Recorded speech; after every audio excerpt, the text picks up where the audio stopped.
We actually are running an investigation on many aspects of China at the House Intelligence Committee. I think most Americans know that China is in fact stealing our intellectual property. They're spreading globally.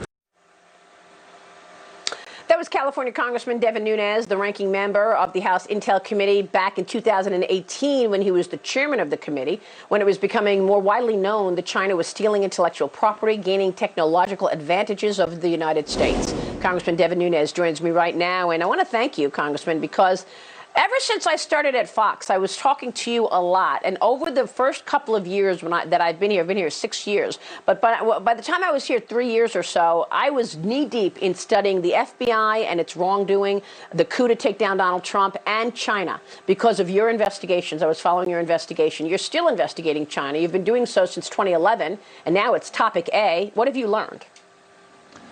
Well, the concern that we had back in the beginning of the 2011-2012 was that China was trying to take over the global communications architecture. So we looked into companies like Huawei that were, somehow underbidding every company in the world. They were, giving things away for free. And as we know, the Chinese don't do anything for free.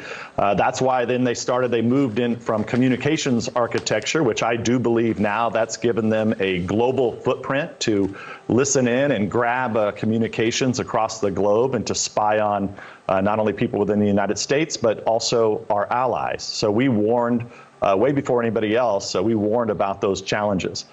You also look at what they've done in giving money out to other countries where they now own their financial infrastructure and they own their energy structure.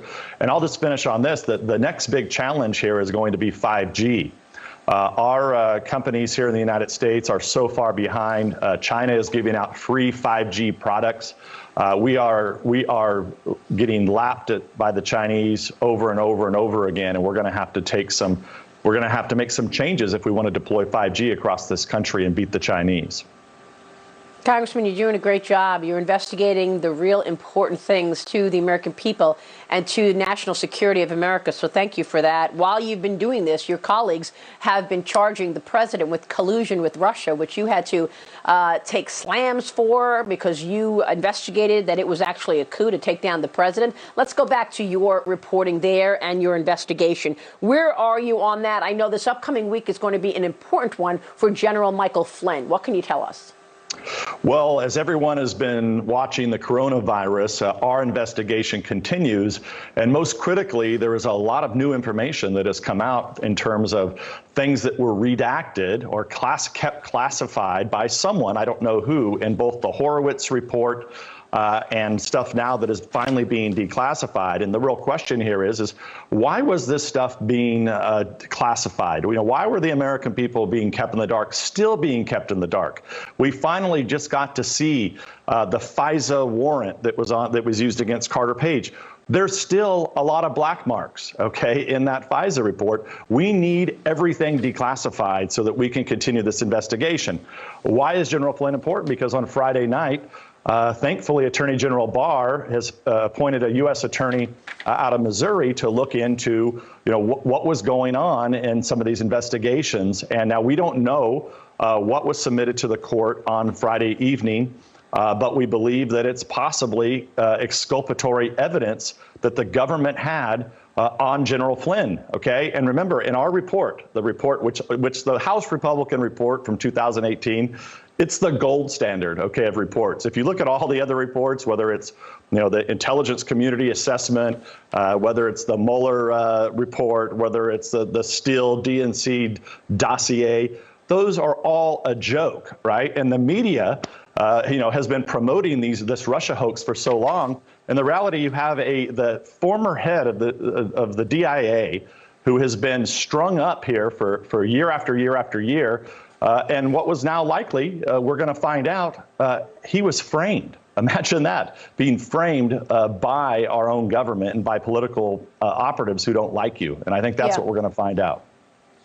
And we have a timeline here that shows exactly the Michael Flynn situation. Of course, he met Donald Trump in August of 2015. They were already looking into Michael Flynn at that time because I guess he wanted an audit of the Department of Defense and of the Pentagon. He didn't understand where the money was going, and we see that some of the money was paid out by the Office of Net Assessments. Stefan Halper, who was an informant, was awarded a contract of several contracts up to $1 million for so-called studies that he was writing. But we know that he also was running into Trump campaign people. So there's that. You want to investigate and talk to a certain Russian individual. You say this is going to be very important for your investigation. Who is that, and what do you want to know?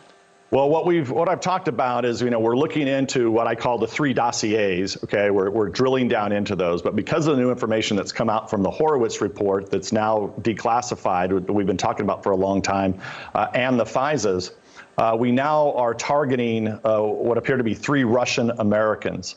I think the most important one is somebody that we actually asked to come to our committee, named Sergei Milyan. He is hiding somewhere around the globe. We don't know exactly what country he's in, but we really would like Sergei to come forward and talk to us because either he was working for Fusion GPS and the Clinton campaign and dirtying up Trump people, or it's quite possible he may have been framed.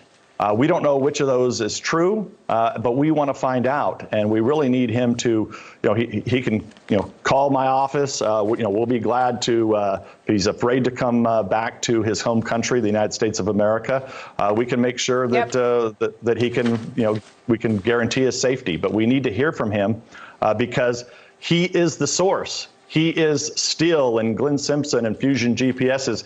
He's one of their major sources. And guess who never interviewed him, Maria? Guess who never interviewed him? Robert Mueller's team. Robert Mueller's team. Even worse. Why would you not interview an important person like this?